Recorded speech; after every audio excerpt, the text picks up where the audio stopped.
Assalamualaikum warahmatullahi wabarakatuh. Bismillahirrahmanirrahim. Alhamdulillahirabbil alamin. Wassalatu wassalamu ala asrafil anbiya'i wal mursalin sayyidina Muhammad wa ala alihi washabihi ajma'in. Rabbi shrah li sadri wa yassir li amri wahlul 'uqdatam min lisani yafqahu qawli. Pada kali ini saya tetap membaca kitab Fathul Mu'in, merupakan kelanjutan dari konten berikutnya. Dan pada kali ini saya akan membaca bab cara mensucikan najis ainiyah dan cara mensucikan najis hukmiyah.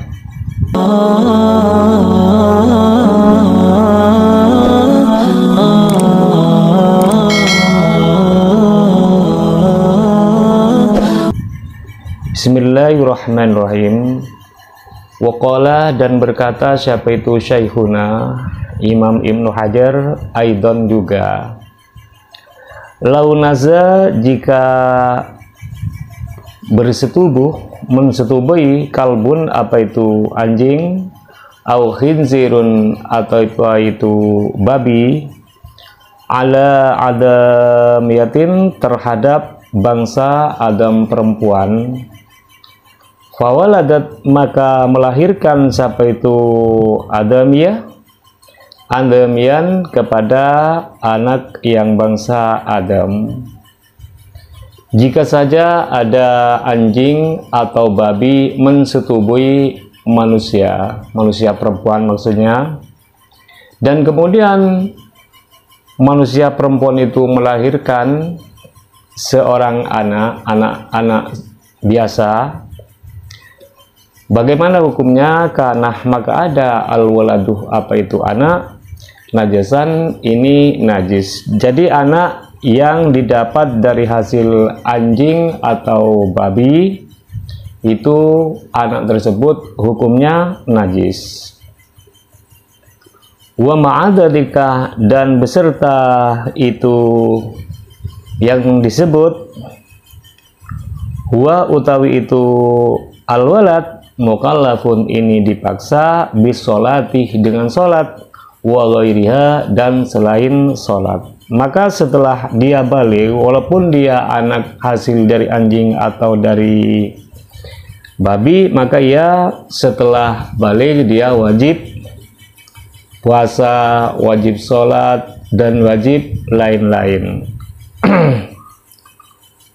Wadhahirun, dan utawi yang jelas, annahu, sesungguhnya perbuatan, yu'fa, ini dimaafkan, anha, amma, apa itu dari perkara, yutorruh, yang dipaksa, apa itu ma, ala mula samatihi, ala mula masatihi, terhadap menyentuh itu ma. Yang jelas sentuhan dari orang lain itu kepada anak tersebut, kepada anak dari keturunan anjing atau dari anak, kalau menyentuh kepada anak dari keturunan anjing dan babi, kalau menyentuhnya dalam keadaan terpaksa, maka ia dimaafu, artinya diampuni. Terus selanjutnya, bolehkah ia nantinya menjadi imam sholat? Dan apakah boleh anak hasil dari anjing atau dari babi itu setelah dia balik, apakah boleh menjadi imam? Jawabannya adalah wa annahu, dan sesungguhnya perbuatan, tajuzu, boleh, ma imamatuhu, apa itu menjadi imamnya itu walad, idla i'adatah, karena tidak ada mengulangi sholat itu maujud, alaihi, terhadap itu walad. Dan apabila ia sudah balik nantinya, maka ia boleh menjadi imam sholat. Kenapa boleh menjadi imam sholat? Sebab ia tidak wajib mengulangi sholatnya. Terus selanjutnya, dan apakah boleh anak hasil dari anjing atau babi itu masuk ke dalam masjid? bolehkah ia masuk ke dalam masjid? Dan boleh dukhulu, apa itu masuknya walad al masjidah, ke masjid, haitsula rutubatah, sekiranya tidak basah, tidak membasahi, lil jamaati, sekiranya tidak basah, lil jamaati, karena berjamaah, wa nahwiha, dan umpamanya berjamaah, intaha, sudah selesai apa itu perkataannya Imam Ibnu Hajar. Maka hukumnya ia boleh masuk ke masjid untuk berjamaah sekiranya badannya itu sudah kering, asalkan badannya itu tidak basah, maka dia boleh masuk ke masjid untuk melaksanakan sholat berjamaah. Kenapa? Karena kalau basah maka masjid itu menjadi mutanajis. Asalkan kering, sudah kering tubuhnya itu, anggota wudhunya itu sudah kering, maka masuk ke masjid itu diperbolehkan. Para sahabatku yang dimuliakan Allah. Terus sekarang bagaimana caranya mensucikan mutanajis ainiyah? Caranya mensucikan najis ainiyah itu seperti apa? Wa yatuhuru, dan suci, mutanajisun, apa itu sesuatu yang terkena najis, bi ainiyatin, sebab najis ainiyah, bi ghuslin, dengan dibasuh, muzilin, yang menghilangkan, li sifatiha, kepada sifatnya ainiyah. Cara mensucikan benda yang terkena najis ainiyah itu cuman dengan dibasuh saja, asalkan bisa menghilangkan sifat-sifatnya. Baunya harus hilang, warnanya harus hilang, seperti itu. Min to'min, baik dari rasa, walaunin, dan warnanya, warihin, dan baunya. Jadi cukup dibasuh, yang penting rasanya sudah tidak ada, warnanya sudah tidak ada, baunya sudah tidak ada, maka najis ainiyah itu sudah hilang, artinya sudah suci. Dan selanjutnya, bagaimana jika saja warnanya tetap ada atau baunya tetap ada, wala yadurru, dan tidak berbahaya, baqaul launin, apa itu tetapnya warna, aurihin, atau tetapnya bau, azurah, yang sulit, zawaluhu, apa itu hilangnya warna atau bau, walau, dan walaupun ada apa itu bau atau warna, min ghaladatin, dari najis mughalladah, dan tidak apa-apa, tidak berbahaya, bekasnya tetapnya itu wajah, tetapnya itu warna, atau tetapnya itu bau, najis yang tidak hilang, atau bau. Artinya kalau bekas dari warna najis itu masih juga tidak hilang, atau bekas dari bau najis itu tidak hilang karena sulit untuk dihilangkan, sekalipun ia bekas dari warna atau bau dari najis mughalladah, maka tidak menjadi masalah, artinya tetap dihukumi suci. Misalnya warnanya sudah ada, baunya sudah tidak ada, baunya masih ada, warnanya sudah ada. Kalau seperti itu, maka ya tetap tidak menjadi masalah, artinya tetap dihukumi suci. Terus sekarang bagaimana kalau keduanya itu masih ada secara bersamaan, artinya bau dan warnanya itu ada secara bersamaan, baunya ada, warnanya masih ada, bagaimana hukumnya? Fa'in baqiya, maka jika tetap apa itu launun aurihun, ma'an secara bersamaan, lam yadhur, maka tidak suci apa itu benda yang terkena najis. Jika warna dan baunya masih ada secara bersamaan, baunya ada, warnanya ada secara bersamaan, maka itu tidak dihukumi tidak suci. Bagaimana teman-teman semua? Semoga masalah ini cepat dimengerti. Para sahabatku yang dimuliakan Allah.